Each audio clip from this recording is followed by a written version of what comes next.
چې یهودو په زنانو چې به ماهواري راغله نو زنانه به د کور نه ویسته او یو زناور په حیثیت باندې په یو ځای کې به یې واچوله او خوراک او څښاک به یې ورسره نه کو ناسته پاسته به یې نه کوله او بالکل د یو حیوان او د یو بلا په شکل به ورته کتل پیرنګیان خبیثان چې وو هغوی په حیث کې زنانه ورسره هر کار کو حتی چې کوروالی به یې ورسره کو الله مؤمنانو ته یو لار وښودله چې ستاسو زنانه کله په ماهواري کې نو خواله به نه ورځئ حتی چې پاکې شي یعنی دغه ماهواري ختم شي که په لسو ورځو باندې ختمه شوه نو ستا نزدېکت ته بیا د غسل ضرورت نشته چې هغې غسل وکړي فاذا تطهرنا کله چې ښه پاکې شي کله چې ښه پاکې شي معنا دا ده چې دا وینه بالکل بنده شو اخر ته ورسېده نو فأتوهن من حیث امرکم الله بیا راشئ دې خپلو بیبیانو ته د هغه ځای نه چې الله درته د هغې حکم کړی دی او الله حکم د هغه ځای نه کړی دی چې د کوم نه پیداوار ستا کېږي پټي ته راشه کوم ځای کې چې فصل کېږي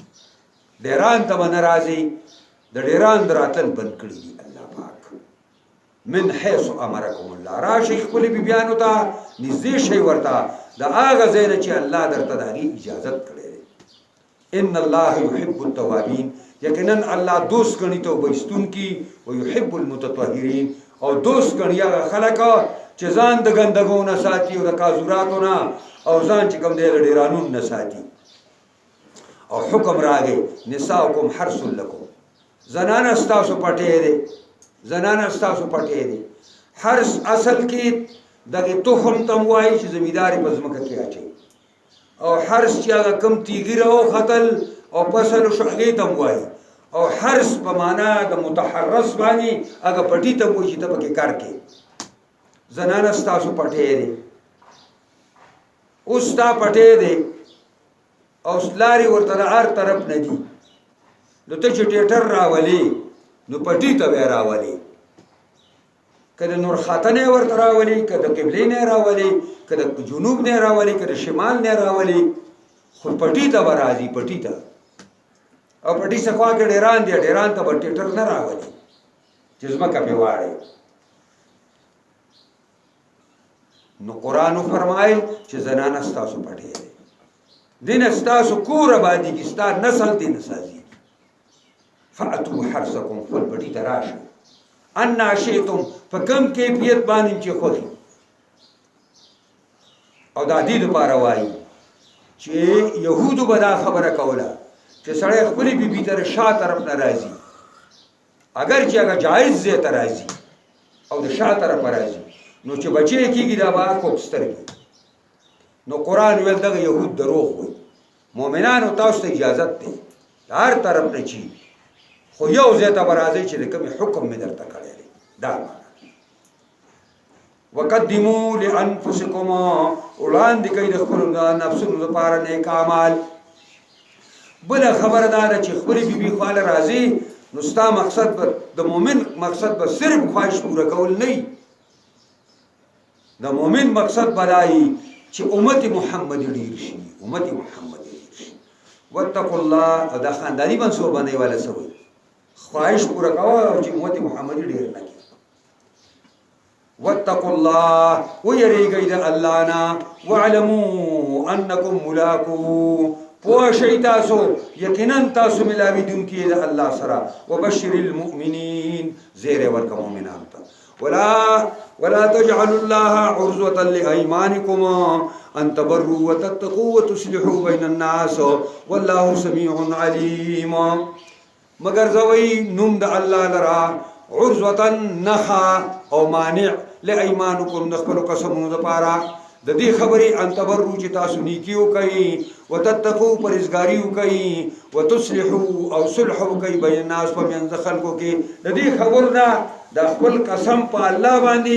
معنی مگر زوی چې دا څوک وایي چې هلکه دا مونځ ولې نه کوې یاره بس قسم مې خوړلی چې نور مونځ به نه کوې هلکه دا تقوا کارونه ولې نه کوي یار بس ما قسم خوړې نور به تقوا کارونه نه الکه دې خلکو مې اسکه روغ ولې نه کوي یار ما قسم خوړې یو ځل مې یو کړو خلکو ورته کنځلې کړې الله وی دغه قسم دې مات کا زما دا نوم د دین نه کوي د کارونو په لار کې رکاوټ ذات مسد و عرض رکاوټ ته ویلې کیږي مگر زوی نوم د الله رکاوټ بندش له ایمانکم د خپل قسمونو لپاره یو ترجمه دام ده مگر زوی نوم د الله نه خد خپلو نه خپل چې په ټوپه کې خلک ګوري نه خد پاره د خپل قسمونو د دې خبرې نه چې تنی کیو کې یا تقوا کې یا د خلکو مې کې روکو کې الکه ما قسم خلنا قسم مات کا کفاره ورکا والله سميع عليم الله اوریدون کې د هر څه په لري پرېدون ارچا اوس قسم درې قسمه دي یو ته یمینی لګوای یو ته یمینی غموس وای او یو ته یمینی منعقده وای لنډه ترجمه دی یمینی لګو دادا چې سړی قصد قسم نه کوي په خپل باندې والله دسه والله دسه والله دا کابلیان ډیر کوي والله او نیت په قسم دا یمینی لګو دی لګو څه ته وای اساکت من الکلام به په دې خبره ده او یمینی غموس دی ته وای چې سړی قسم خوري په تیر زمانہ زماري په خدای قسم ما دا کار کړي نو نی کړي او قسم خو زماري په خدای قسم ما کړي او نی کړي نو دا یمینی غموس دی کې کفاره نشتا د دې کفاره دار چې قیامت کې غموس غوبي ته وای جهنم کې بول الله غوبه ور کوي جهنم کې بول الله غوبه ور کوي په دې باندې او دریم یمینی مناقضه ده ولکه یواخذکم بما کسبت قلوبکم لیکن دې ستاسو نه پاږي چې تاسو نفسونو وړونو کسب کړی دې ته یمینی منعقده یمین منعقده داري زماري په خدای قسم کړه کار نه آینده یا زماري په خدای قسم چې دا کار وکړو دا یمین منعقده دی چې دا ول دا کار بنکوم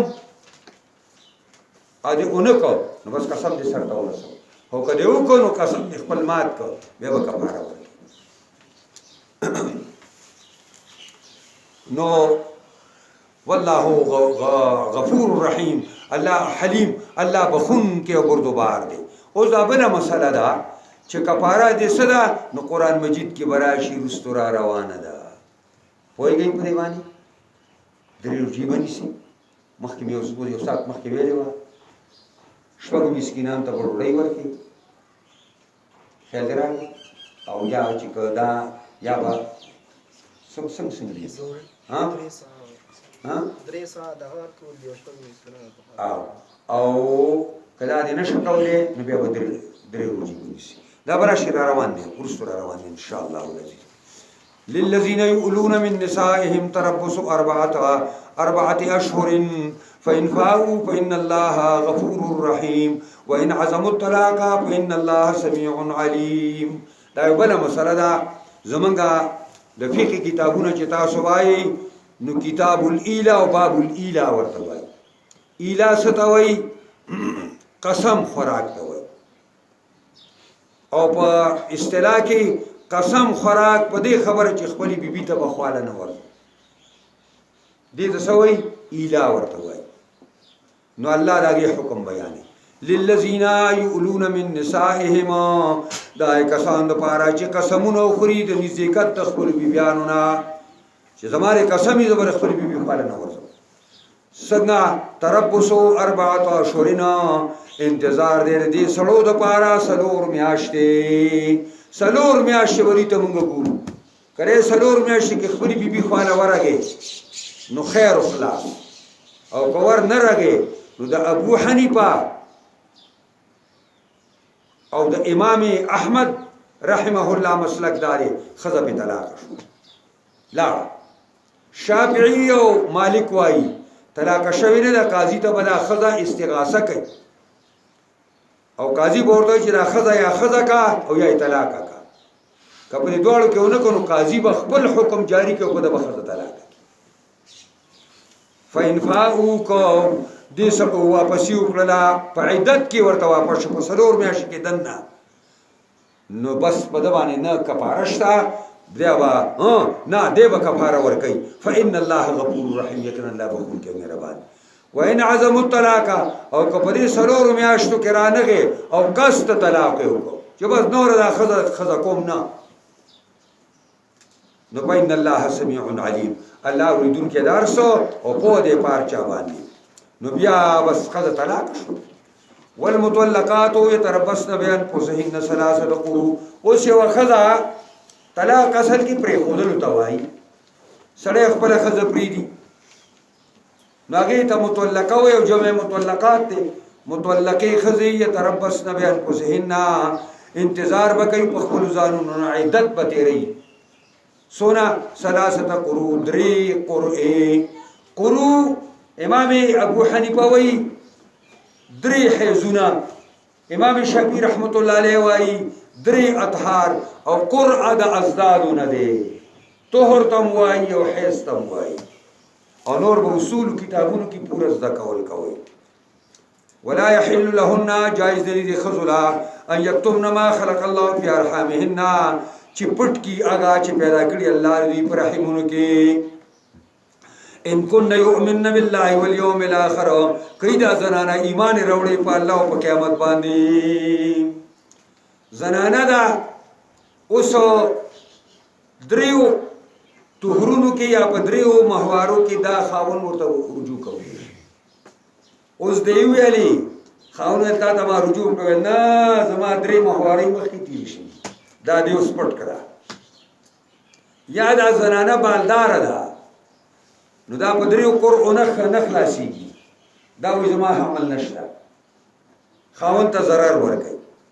نو الله فرمایل که دې زنانه کې ایمان په الله او په قیامت وي نو دا به هغه شی نه پټوي چې دې په رحم کې دی د مهوارۍ نه او یا د بچي نه اوس چې کله دا مهوارۍ د ښځه طلاق شو عدت ختم شو نو زوړ خاوند او زړه ښځه خو پخوانی تعلق یې پر خپلو کړو باندې دواړه پیمانه او دا خاوند بیا دې ښځې ته اډر دغه ورلګي چې که نکاح راسکې نو د بارۍ خاوندان نه چې نوي ورسره اشنا کوي دقه زوړ ښه دی وبعولتهن خاوندان د دې مطلقو چې دي احق بردهن ډېر حقداري په واپس کولو دي باندې فی ذلک په دې عدت کې دنه کله ان ارادو اصلاحا کدوی اراده د نیکۍ کړي رښتیا ورسره خپل کور سازوي بیا ټیک ده او کله تنګولو دپاره کوي نو بیا ورته دا جایز نه دي ولهن الذي زنانو دپاره حق دی مثل الذي په مثل د هغې حق باندې علیهن چې په ښځو باندې دی بالمعروف په طریقه شرعي باندې عبدالله بن عباس به فرمایل چې زه دا خوښه ګڼم چې خپلې ښځې د ځان داسې ښایسته کړمه لکه څنګه چې ښځه راته ځان ښایسته کوي او ځکه چې قرآن وایي چې د ښځې حق دی په سړي باندې او د سړي حق دی په ښځه باندې نو دا هم حق دی چې ځان خاصه نه چې ته یې چې ګیره سړی خرین بیا ورته ښایسته کېږي دا کار چېرته ونه کېږي ځکه وایي جای بالمعروف ټکې ووایي په نیکۍ کې به د هغې په شان ځان ساتي بدو ګناه نه به ځان ساتي وللرجال علیهن درجه د سړو دپاره په زنانو باندې یوه درجه ده تفوق دی منزله او مرتبه ده ولې ځکه چې سړی به قوامي دا الله دې ښځې نوکر ساز کو دی به دې ښځې له ګټه وټه کوي د دې ښځې حفاظت به کوي او د دې ښځې هغه سیالۍ به برابروي دی نو دا خو له نوکر کړی دی نو دا درجه د شرف نه ده دا درجه د قوامیت ده چې دا سړی ورله نوکر کړی دی دی به ګټې وټې کوي دی به خرچې کوي او ښځه د باچا په شانتې په تخت ناست دی نو زنانې پرې نه خفه کېږي چې سړو درجه ګټه ده دا درجه د قوامیت او د حفاظت او د خرچې ده والله عزیز حکیم الله زورور حکمت والا دی که خاوند ته ویل زورور یم او دا ښځه کمزورې ده نو الله زورور دی ګورې ستا د پاس هم زورور شته خو که ته ویې مانیسي وایي نه نو حکیم دی وخت درکوي الطلاق مرتان فامساک بمعروف او تسریح باحسان دا بله مسله ده د جاهلیت په وخت کې د جاهلیت په وخت کې یو سړي به ښځه طلاقوله نو ورته به ویل یې ښځې په بل خاوند پسې به دې په سترګو ړنده کړم. هغې به ویل څنګه؟ ویل طلاقو به نیمه او چې عدت ته اخر ته رسي بیا به درته رجوع کوو او چې بیا دغه کېږي بیا به دې طلاقومه او بیا چې د عدت نه ځي بیا به درته په عدت کې به دن درته رجوع کوو ته به زما نه بل خاوند وي. دا د جاهلیت په زمانه کې به خبره وه. نو الله دا حکم راولېږه چې هغه طلاق چې سړی ښځې ته د هغې نه وروستو رجوع کولی شي بغیر د نکاح نه نو هغه طلاق رجعي یو طلاق دی. یو طلاق سړي ښځې له ورکړو او عدت کې لا ناسته ده بې تپوسه یې خواله ورتلی شي ستا ښځه ده بې تپوسه بس طلاق ختم شو. که دویم طلاق دی ورکړو نو بیا هم دا طلاق ورتلی شي نکاح هم پکې تړلی شي که باین شو په طلاق باین کې نکاح هم تړی او که دریم طلاق دی ورکړو نو بس بیا در باندې حرام شو چې څو پورې بل خاوند وکړي او بل خاوند ورسره کوروالی وکړي او هغه بیا په خپل طبیعت باندې طلاق کړه او ستا او د هغې زړې ښځې بیا جغ لګېده نو بیا ورته نکاح کولی شو خو په منځ کې به حلاله به پکې کېږي دا خامخا دا ځان له مسله ده. ځکه وایي یو سړی راغی تپوس یې وکړو غالبا د عبدالله زوی د عباس نه وکړو چې ما ښځه په 100 طلاقو طلاقه کړې ده. هغه ورته ویلي په 3 طلاقو نه ښځه پردی شوه او درې کم 100 طلاق دی د الله په حدودو پورې ټوکې کړي دي الله په فیصلو پورې ټوکې کړي 100 طلاق څه دی. نو الطلاق مرتان طلاق چې دا کې نه سړی رجوع خپلې ښځې ته کولی شي دوه دي. نو د دوو نه وروستو په امساک بمعروف یا ځان سره دا ښځه ساتل دي په ښه طریقه باندې او تصریح باحسان یا پرېښودل دي په ښه طریقه چې دریم طلاق عدت ته انتظار وکړه یا دریم طلاق ورکړه کیسه به خلاصه شي. ولا يحل لكم ان تاخذوا مما اتيتموهن شيئا الا ان يخافا الا يقيما حدود الله فإن خفتم ألا يقيما حدود الله فلا جناح عليهما فيما ابتدت به تلك حدود الله فلا تعتدوها ومن يتعدى حدود الله فأولئك هم الظالمون. حلال ندی ستاسو لپاره ای سړو ان تاخذوا چې والی مما د هغې مهر نه اتیتموهن چې تاسو دې ښځو ته ورکړی شیئا څه معمولي غوندې تا چې څونه مال ورکړی دی ستا لپاره جایز دی چې ته تیوه ټکم والی بیا الا ان یخافا مګر ښځه خاوند یریدل الله یقیما حدود الله چې قایم به نه کي پابندۍ د الله. ښځه وایي زه د خاوند حقوق به ادا نه کړم خاوند وایي زه به د ښځې حقوق ادا نه کړم او یریږي او په خپل کور کې سلا وکړي چې که ښځې دا مهر راته واپس کوي نو به زه به یې طلاقه کړم یا د دې مهر نیمه حصه یا ټول حصه یا زه به تاله نور هم درکړم نو دې ته خلع وایي. خلع دا هم ځان له مستقل باب دی زموږ په فقه کې دا ځان له جایز ده خلع سړی کولی شي او دغې طریقه شو. دا یو صحابي دی ا د رنګ نه تو او دا هغه زنانه وه ډېر ډولۍ زنانه وه ارالو پیغمبر خدا سلم ته مطالبه وکړه چې زه لکه داسې نوره نشم اوسېدلی او ویل دا د ده خوی هم ډېر مزېدار دی او ما سره بودباش هم ډېر مزېدار دی خو ویل دده دا رنګ دی که نه ویل دې ته چې وګورم ویل یو ځل داسې خپله بالخانه کې ناست وم او سړي په دې لار باندې روان ویل دی پکې و ویل ډېر راته بد ولګېد خپل خاوند نو ویل په اسلام کې دننه د خاوند ډېر لوی حق دی او دا زه نشم ادا کولی هسې نه چې بل دین ته په دې باندې واوړم. نبي علیه السلام ویل تا له خو یې باغ در کړی و په مهر کې هغه باغ ورته واپس کړي هغې ویل او باغ ورته واپس نو هغه ته یې ویل چې هلکه بس باغ ورته واپس کړي او طلاق ورته دا خلع شوي د پیغمبر خوا په زمانه کې ځکه وایي ولا يحل لكم ان تاخذوا مما اتيتموهن شيئا الا يخافا ان لا يقيم حدود الله فان خفتم ان لا يقيم حدود الله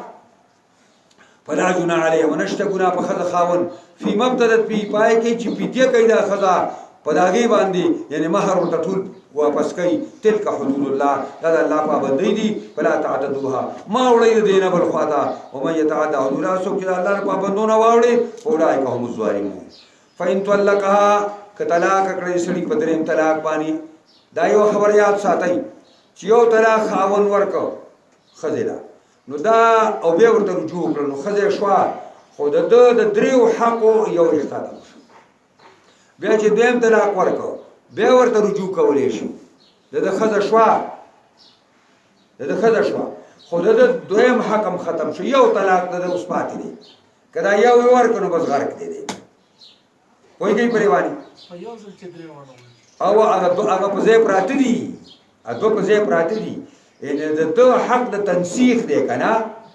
نو یو دی دو دی درې دی نو چې یو ورکل یو ختمي نو چې اخیری درې مې ورکل یو بس څه شی پاتې شو او چې صوبل خاون نه کړي او بیا په خپل طبيعت نه طلاق کړي او بیا دغه طبيعت نه د سړي کار کوي نه کی بیا چې سبدا ته پوسوږي چې په یو ټیم باندې طلاق ثلاثه ورکی کنه او دا چې څه خبرې مطلب دا دی چې طلاق ثلاثه ورکنو آیا واقع شو او طلاق ثلاثه دا په تیر تاریخ کې واقع کېدل اوس نه واقع کیږي دا رفیق مسله دا جګړو اهل حدیث حضرات وایي چې دا درې طلاق یو طلاق دی پیګي په باندې او دا سونه مسلکونه چې دي کا ابو حنیفه دی کا شافعی دی کا مالک دی کا احمد دی اګي ټول وایي چې نه درې یو خو یو لفظ ورکه او په ځان لزان دی ورته بهر حال دا یو اختلافي مسله دي چې موږ چیر نه کوو نوې زکا فإن طلقها كطلاق کړه په دریم طلاق باندې نو فلا تحل له لا خذ در پر حلال ده من بعد رسول دریم طلاق نه حتا تن کې حزوجا غیره حتا چې لا خذ نکاح کې د بل خاون سره فنوس په بل خاون سره تش په نکاح باندې کار نه کیږي بلکې ازدواجی تعلق بقائم شي او کوروالی وشي لا په دای کار نه کیږي حدیث کې او زنانه رااله پیغمبر خدا صلی الله علیه وسلم توای چې ما هغه سره یو سړي سره نکاح کړو خو هغه د خځې ساتلو نه دی او د خپل پلاوی د سی ورته ښکارا کول دا د پلاوی خپل د لپټې سي او دا هغه ول د خځې نشي ساتل اواز سره دوه ځامن راوستي نبی علیہ السلام ورته ویل لارګه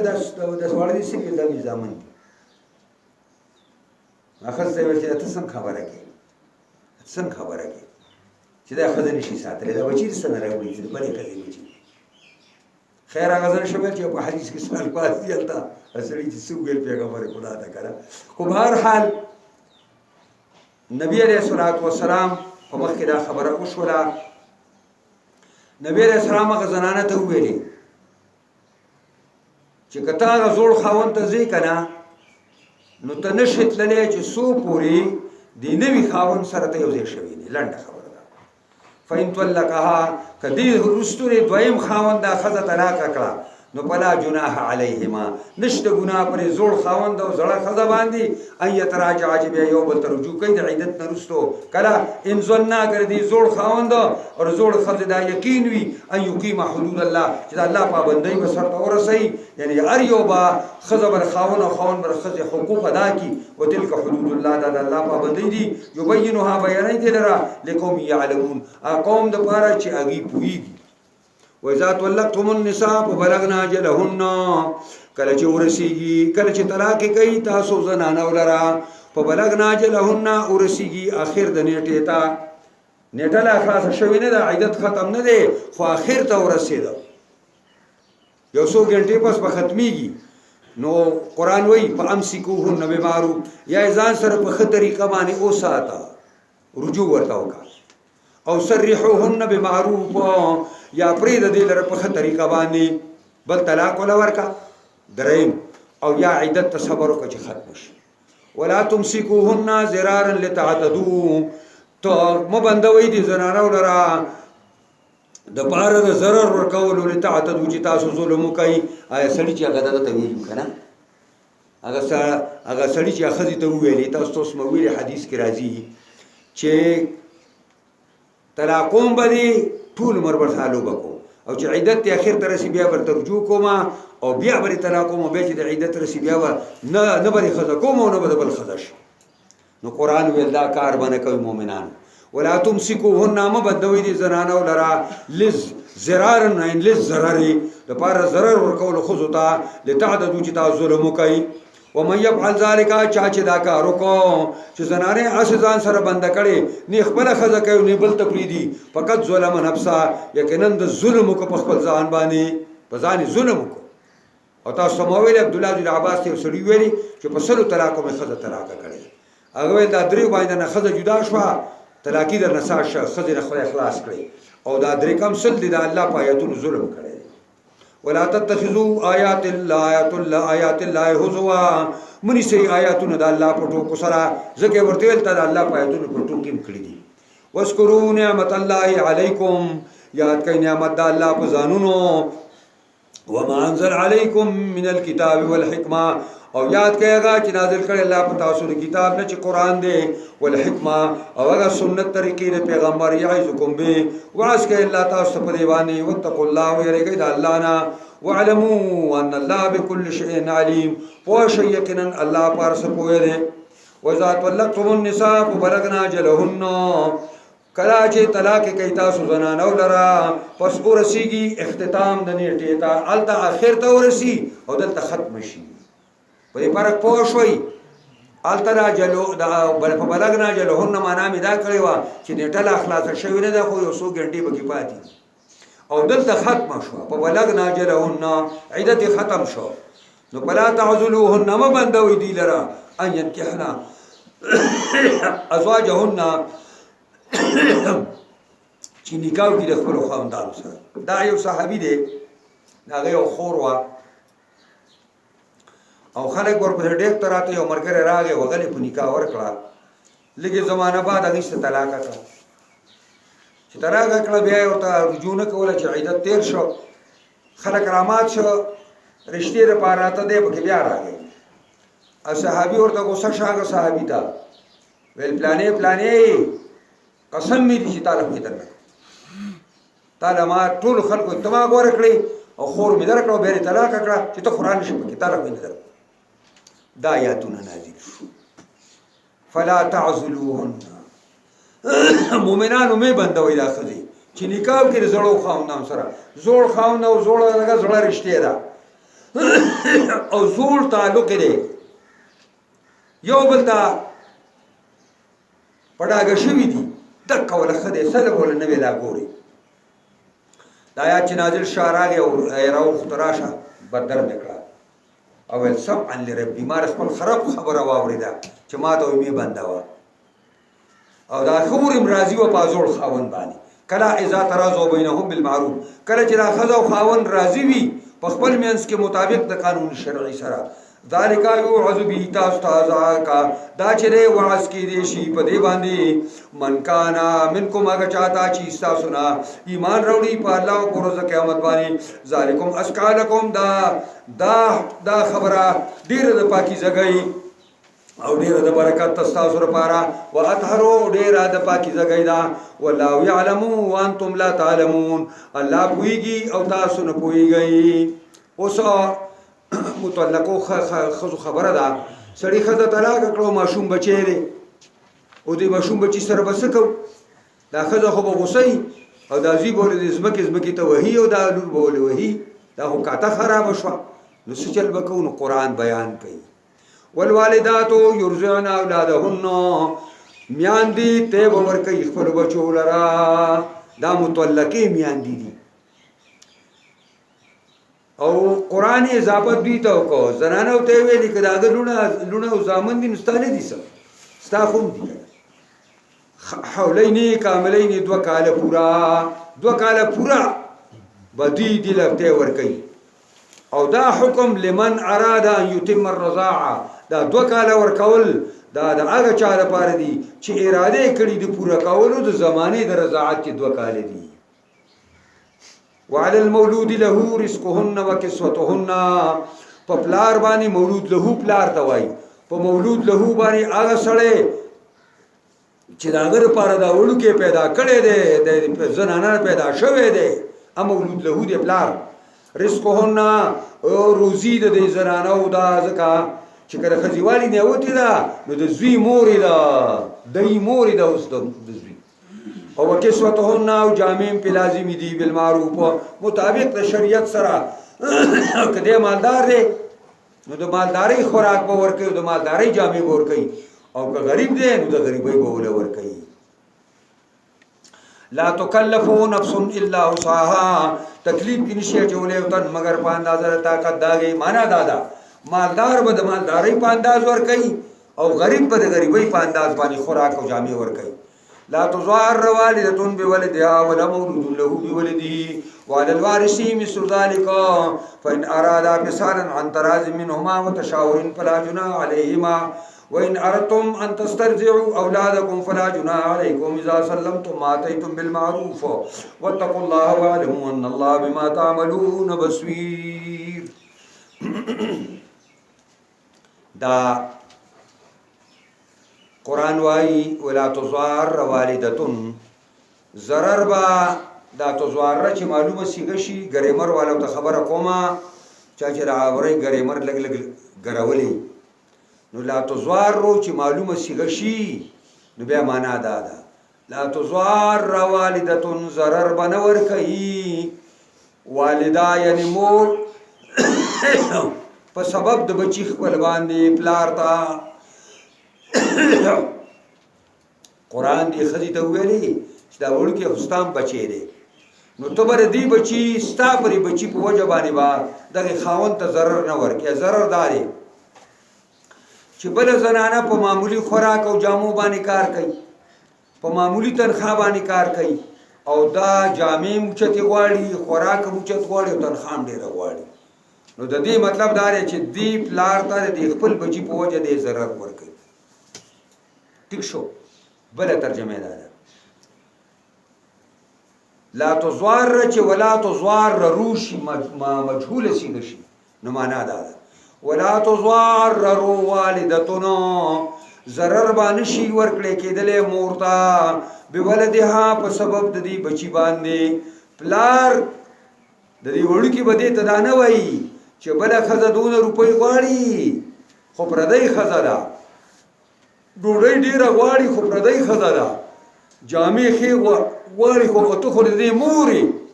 ته به تنخواه کې ما سره تخفیف کې او په خوراک څښا کې به ما سره ګزاره کې نو دا د مور ته د دې بچي د وجې نه ضرر ورکوي او دقسې ترجمه ولا مولود له بولده کې هم ده معنا دا ده ولا تضار مولود له بولده ضرر به نه ورکوي مولود له پلار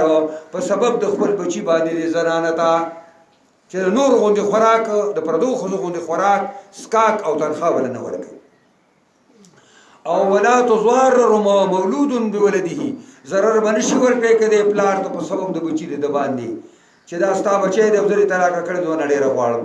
وعلى الوارث مثل ذلك په وارث ته پلار باندې یا په وارث یتیم باندې مثل ذلك په مثل دغې باندې خرچه ده څه مطلب پلار مړ شو نو د دې پلار وارث یا د دې وړوکي وارث دغه خرچه د مور ډوډۍ او جامې او تنخواه دا به دغه وارث ورکوي فإن ارادو فصالا که اراده وکړله فإن ارادا فصالا که اراده وکړه ښځې خاوند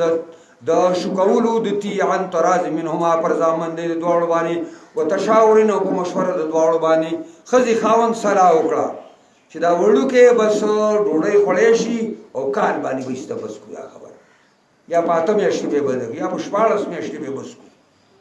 نو فلا جناح علیهما په دې مور او پلار دواړو باندې ګناه نشته وإن أردتم أن تسترضعوا أولادكم اوس یو سړی دی او چې دا ښځه ما طلاق کوله خو دا زما بدې شي که نه زه دې دا پیم دې خپل بچي له نه ورکړم او ته وله بله ګورې نو دا جایز ده او دا جایز ده چې دغې طلاقه شوې ښځې پی پې نه خورې او بله وله ګورې او ځانه مشروطې سازی نو کوی که نه جایزه ده نو ځکه وایي قرآن وإن أردتم أن تسترضعوا أولادكم که اراده کوي ای سړو چې مرضعه ونیسئ تاسو پی ورکوونکې ښځه ونیسئ اولادکم خپل بچو لا فلا جناح علیکم نشته ګناه په تاسو باندې کله اذا سلمتم ما اتیتم بالمعروف کله چې ورکوئ تاسو هغې خوراک او څښاک او تنخوا لره هغه چې تا ما اذا کله چې حواله کوي هغه چې تاسو ورکوئ دوی ته مطابق د قانون شرعي سره واتقوا الله خدای نه ویریږئ واعلموا پوه شئ ان الله بما تعملون بصیر یقینا په الله په هغې باندې چې تاسو یې کوئ لیدونکی دی والذین یتوفون منکم ویذرون ازواجا یتربصن بانفسهن اربعة اشهر وعشرا فإذا بلغنا أجلهن فلا جناح عليكم فيما فعلن في أنفسهن بالمعروف والله بما تعملون خبير الله فرمایي والذین یتوفون منکم هغه کسان چې تاسو نه مړه شي ویذرون ازواجا او ښځې دې پاتې شي نو ښځې به څه کوي یتربصن بانفسهن دا زنانه با انتظار کوي په خپلو ځانونو 4 اشهر 4 میاشتې و10 او 10 ورځې فإذا بلغنا کله چې دا زنانه ورسیږي اجلهن خپلو نیټو ته نو فلا جناح علیکم نشته ګناه په تاسو باندې فیما فعلنا پای کې دا زنانه کوي په خپلو ځانونو کې بالمعروف مطابق د دستور سره والله بما تعملون خبیر الله پای کې تاسو کوي خبردار دی مطلب دا دی مخکې یو آیات تیر شو چې کله سرتاسو کې څوک مړه شي او ښځې دې پاتې شي دا ښځه به یو کو دی به وصیت کوي چې دا ښځه به زما پرې کور کې یو کالي او خوراک او څښاک به هم زما له طرقې نه ورکوئ دلته قرآن ویل 4 میاشتې او 10 ورځې نو هغه آیات مخکې دی او دا آیات ورپسې دی دا آیات د هغې دپاره ناسخ دی هغه حکم ختم شو اوس کال پاتې کېدل نشته اوس کومه زنانه چې بارداره نه وي هغه 10 ورځې او 4 میاشتې عدت تېروي غم خورګي به کوي په خاوند پسې په شریعت کې دا مسله ده چې د 3 ورځو نه زیاته غم خورګي به هیڅ مړي باندې نه کوي مګر زنانه به د زنانو د خاوند داسې تعلق دی چې ښځه به خاوند پسې 4 میاشتې او 10 ورځې ماتم کوي سرسڼه به نه کوي دا رنگونه منگونه به نه استعمالی او پر هغه خیرونو خیچنو جامو کې به اوسېږي د پیغمبر خدا بیبیانې زنانې خواته راغلي دي د رسول الله د وفات نه وروستو یوې سر راوغوښتل او د خپل لاسونه مخې پې دغه کو ام حبیبي پلار مړ دی ابو سفیان خبر ولا راغی ښځې ورسره ناستې دي خپلې دغه ته له خادمې ته ورشه دغه راوړه په لاسونو په خپو پورې د هغه پورې کړه ویل چې که د رسول الله صلی الله علیه وسلم نه مې نه وی اورېدلي او قرآن نه وی ویلي نو خاوند ته مې سجدت نشته جناب رسول الله مې خاوندو او هغه په د مرګ په لار باندې تللی دی خو نبي علیه السلام موږ دې نه منع کړي وو چې ښځه به په خاوند پسې د 4 میاشتو نه زیات نه دی کېږي ابو سفیان مې پلار دی مړ دی 3 ورځې شوي دي ځکه مې دا کار وکړه قصدن فإذا بلغنا أجلهن کله چې ورسي دوی خپلو نیټو ته نو نشته ګناه په دوی باندې فیما فعلنا پای کې دا زنانې کوي په خپلو ځانونو کې مطابق د دستور سره که دوی بیا سرسڼه کوي او چا ته ځان زلی را زلی چې نکاح راسه وکړي کونډه ښځه خو دسي چې کونډه دغه نکاح راسه وکړي او د شریعت مطابق کوي نو تاسو ته پابندي نه لګوئ والله بما تعملون خبیر ولا جناح علیکم فیما عرضتم به من خطبة النساء نشته ګناه په تاسو باندې ای سړو فیما پای کې عرضتم چې تعریض کوئ تاسو په هغې سره من خطبة النساء د رشتې د زنانو نه او اکرنتم فی انفسکم یا پټ ساتئ د راز له پخو نفسونو کې یوه کونډه ښځه ده او نیکه صالحه ده قرآن خوانه ده او ستا رشته دار راته ورکه ورشي خبرې اترې کې یاره زما همداسې یو قرآن خوانې دیندارې مشرې غوندې ښځې ته اراده ده آسیا اورې ورته دا جایز ده او دا مړې تا لپاره د خاوندانو څه کمی دی ته خو دونه نیکه صالحه دونه ایماندارې ستا پخلی هم ډېر مشهور دي ستا د خاوندانو څه کمی دی نو دا جایز دي دا ویلی شي یا اړه کې دا پټه ګوټه کې چې کدا ښځه د عدت نه فارغه شوه ورسره نکاح کوم دا جایز دی علم الله انکم ستذکرونهن پوی والله چې سړو تاسو باندې خصو دا کونډو ته برا خبره یادوي کلارې گئی نه نو چې خامخانه کلارې او یاد ورته کوي نو خیر دې کولې شي ولکن لا تواعدوهن سرا وادي ور سره نه کوي پټي د نکاح چې ویلې نشما خدای بند کړي مخ وګوره چې پاره غشنو نکاح به ما سکے دا ورته نه وي دا معنا ده الا ان تقول قولا معروفا مگر وینا مطابق شریعت کې او تعریض ورته کې چې زمام د سیونی کا صالح خزه ته اراده شتا نو خیر دا کول شي ولا تعظموا عقده النکاح مکل کوي تاسو غوټه د نکاح په عدت کې به ور سره غوټه د نکاح نکله کې د خزه سره حتی یبلغ الكتاب وجلا حتی چې ورسیږي عدت خپل نیټه تل کتاب نه مراد عدت لکشوه عدت دی وعلموا پوشی ان الله يعلم ما في انفسكم یقینا الله پویږي هغه چې تاسو بزانونو کې دي فاحذروه دی الله نو یریږي وعلموا پوشی ان الله غفور حلیم الله بخون کې مهربان دی لا جناح علیکم ان طلقتم النساء نشته گناه پتا سو باندې ان طلقتم النساء کزنانا طلاق کوي ما لم تمسوهن چې لا تاسو خواله ولا نه ورغلی او تفریضو لهن فریضه او نه مقرر کړي تاسو دې لپاره محرم یو سړی دی خځې سره نکاح وکړو نه مہر ذکر نه دی کړی خیرتی ورته ملاو شوی چې کور ته راوسته په طبیعت سازنه ول لري کوي خواله ورم درغه وسته رخصت کړه طلاق کړه نو دې خځې مہر نشته خو دې خځې لپاره متعه لازم او فرض ده ومتعوهن متعه ور کوي دې خځې ته على الموسعي په مالدار باندې قدر هو په اندازه مالداري دي وعلى المقتري او په تنگلاسي باندې قدر هو په اندازه تنگلاسي دي متاعا پیدا ور کول دي بالمعروف مطابق د قانون شرعي سره حقا على المحسنين دا ثابت شوی دا په نیکانو مؤمنانو باندې د شخصا چې تاول مہر نو تړلې او کور ته راوستا او خزه دې ورته نو ویل وسته دې لری کړه مسه دې مونږ کړه نو دا خزه چې تا طلاق کړه د دې مہر نشته خودی له متعاور کول لازم دي مالدار سړی به مالداري ور کوي او فقیر به فقیري ور کوي حسن سیبو چې علي سیب شهید شو د علي سیب یو د حسن سیب یو خزه او ډیر په ماینو ډیر ډولې خزه او ایماندار نو خلکو حضرت حسن خلیفہ کو نو خاوند دیو خلیفہ شنو خوشاله شو په یو طرف ته ناغي ویل چې مبارک دي ستاره پاره د خلافت نو حسن ډیر زیات خپه شو ویل افسوس خبره ده علي شهید شوی دی وجلې شوی دی ته مالا مبارک بادی راکې زه ته ما طلاق کړې بسو بیا لزر درهم وتاولیګل لزر درهم هغه چې هغه روپۍ واغستې نو ویل چې زه په یو روپو سو کوم زما کوم حبیب چې او زما خاون نو ما ته ډېر ګران وو نو هغه زما د لاس نه لاړ حسن صاحب چې خبر شو نو هغه ویل که دا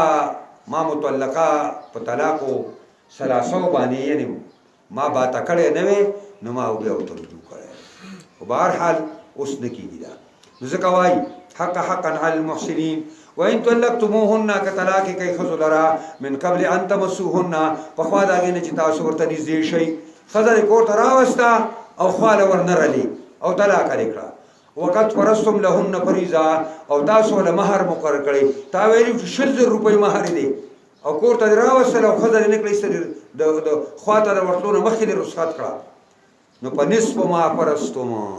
نیمه داږي چې تا مقرر تاسو مقرر کړی در باندې لازم شو اوس 10000 روپۍ وتاږي ته واپس کې ها الا ان يعفون مگر کرا زنانه عفو کی زنانه وای چې بای تا زمانه زړل وی ک کنه او زه یو قسم لا رسوا کړم ستاده لزر روپۍ منې په کار دروایلا او يعفو الذي بيده عقدة النکاح يعفو کیا غسړې چې پلاس تا کې غټه د نکاح دا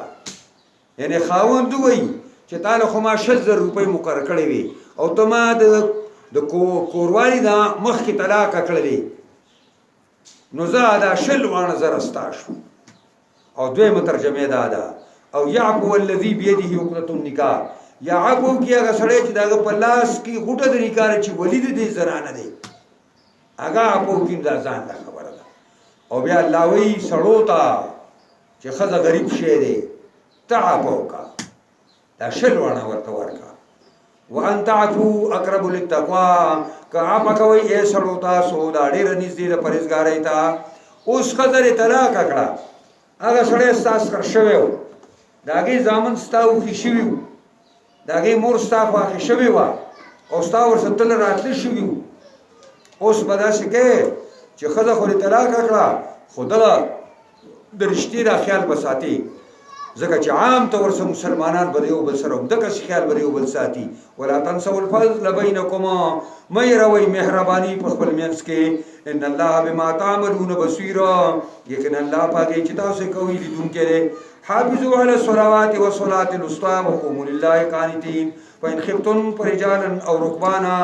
فإذا أمنتم فاذكروا الله كما علمكم ما لم تكونوا تعلمون. دا به مونږ بیا بس کوو. حافظوا على الصلوات، حفاظت کوئ په ټولو منځونو. اے مؤمنانو د ټولو منځونو حفاظت کوئ، په ټیمې کوئ، د پاکو جامو سره کوئ، د پاک دامنۍ سره کوئ، په خشوع او خضوع سره کوئ، د جمع او د جمعات سره کوئ. والصلاة الوسطى، او خاص کر غوره مونځ، وسطا غوره ته وایي، غوره مونځ. د غوره مونځ په باره کې 20 اقوال مفسرینو ذکر کړي، 20 اقوال. خو ډېر کلک قول دا دی یو قرات د قرآن هم دی چې د مازدیګر مونځ ته مراد دی، د مازدیګر مونځ مراد دی. ځکه یو قرات داسې هم شته چې وحافظوا على الصلوات صلاة العصر، تاسو د غوره مونځ حفاظت کوئ د مازدیګر. د دې وجې نه حدیث کې راځي چې د چا نه د مازدیګر مونځ قضا شو کأنما اوتر اهله و ماله، دا د شو لکه بچي مړ شو مال یې تاله شو، دونه لوی زیان ورته ورسېد. او نور هم ډېر روایات دي. وقوموا لله قانتين، ودرېږئ الله ته چپ. قانتین په معنی د ساکتین باندې دی. د دې وجې نه په امام پسې به قرات نه وی چې امام مخکې لګیا تر وروسته درس شروع کړی دی. دا په خپله اهل حدیث په دې کې مختلف دي چې امام قرات په زوره باندې وایي به که نه به وایي. نو 3 مسلکه دي دا وایي بیا څنګه به وایي. و امام بیا وایي نو بیا به امام ودرېږي، نو بیا ولاړې او دی بیا وایي. نو امام مقتدي شو، مقتدیان امام شو. د جولاګانو کار یې وکړو. پوهېږئ په دې خبره. دویم وایي چې نه په سکتات الامام کې به وایي. امام وایي الحمدلله رب العالمین، ته زر وایي چې الحمدلله رب العالمین. پوهېږئ په دې باندې ته داسې وایي. او دریم دا دی وایي پرېږده امام بیا به وایي ته هم وایه،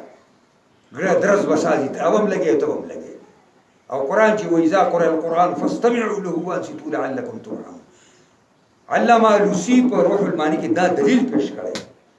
چې په جهري مونځ کې قرات ویل نه دي پکار په امام پسې. البته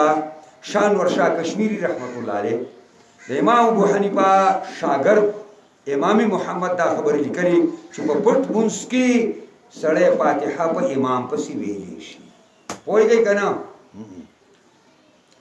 وقوموا لله قانتين ساکتین ترجمه کوله. فإن خفتم که یریږئ په یره کې یی تاسو د دشمن یره ده، د غذا مقام دی، نو پرجالن مونځ کوئ داسې روان به په خپو باندې مونځ کوه، او رکبانا یا په سورلۍ سورې مونځ کوه.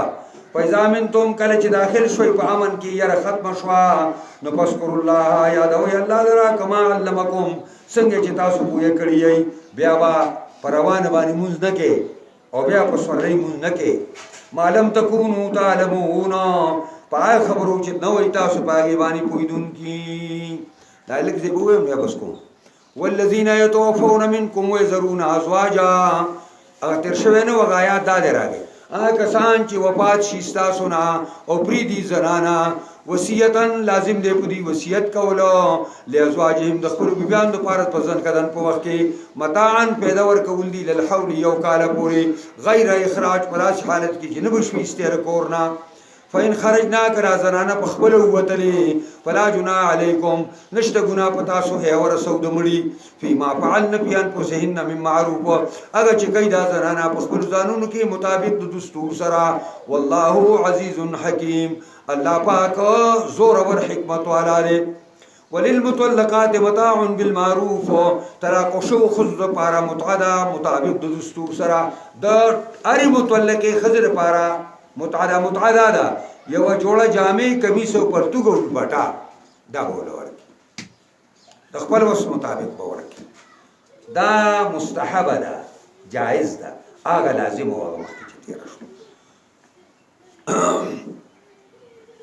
حقا دلته عامل ورته پټ پروت دی ثابت کړی شوی په پرهیزګارو باندې یعنی دا الله د حکمونو پاس څوک کوي عمل په څوک کوي متقیان كذلك يبين الله لكم دکسی بیانې الله ست آیاتونه د قدرت خپل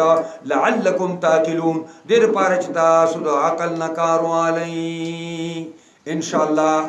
الم تر الى الذين خرجوا بیا خیر سبق شو رسو آسان دی سوزه دعا کوي الله موږ قرآن پاسرا لطائف ترجمو بارکو باندې کوی دې سره سره الله موږ لپاره د کامل مکمل عمل کولو توفیق راکړي اے الله قرآنی نظام د شریعت نظام په تمام جهان خاص کر پاکستان کې راولي دې له سو کار کوي کامیابی کې سو کې مخالفت کوي هدایت ورته وکړي کبد قسمت ای تباہی کی الله زموږ ټول په حالت باندې رحم وکړي خاتمه زموږ ټول په ایمان باندې کی اے زموږ پروردگار راکم او باج په دنیا راغلی دا یا الله دا ته خبر شوی تا راوستي دا کوم خلکو چې خپه کړي الله غي په نورم راګیر کا خدا مومنان اگر چې موږ برای نام مومنان یو خو دې